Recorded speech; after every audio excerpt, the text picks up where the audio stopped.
Doctor, what should a doctor know about malpractice insurance when they're searching for their job? Well, they should know that there's different types. Every contract you sign will say malpractice insurance covered. But if you have the wrong type, you could wind up in trouble. The first one is called occurrence. And occurrence malpractice insurance means if an event happens and a lawsuit is filed within the statute of limitations, you're covered. End of story, no more discussion, no problem. There's another one called claims made, and that's a little more complicated. Claims made is a short-term policy. It can last anywhere between 1 to 3 years. And if an event happens and a lawsuit is filed while the policy is still in effect, you're covered. But if an event happens, the policy expires, or you quit and it's canceled, and a lawsuit is filed before the statute of limitations, you're no longer covered. You need to have then something called tail coverage, something to cover your tail. Now, in your contract, I will bet most of you it will just say malpractice insurance. I always want to go back in and have it specified what type of insurance, and if it is claims made, who's covering the tail.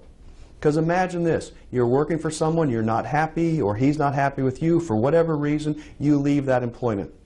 You come to me looking for a job. First thing I'm going to ask you is, why did you leave? You're going to tell me some good story. And then next question I'm going to ask you is, what type of malpractice insurance did you have?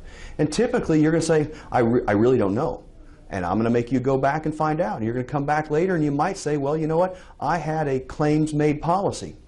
And then I'm going to ask you, okay, well, who's covering your tail? And you know what you're going to say again. Well, I don't know. And you're going to have to go back to your boss who you just quit or were just fired from and say, gee, are you planning to cover my tail? And well, quite frankly, you know what the answer to that's going to be. So it has to be in the contract that you either have occurrence or claims made with tail coverage provided.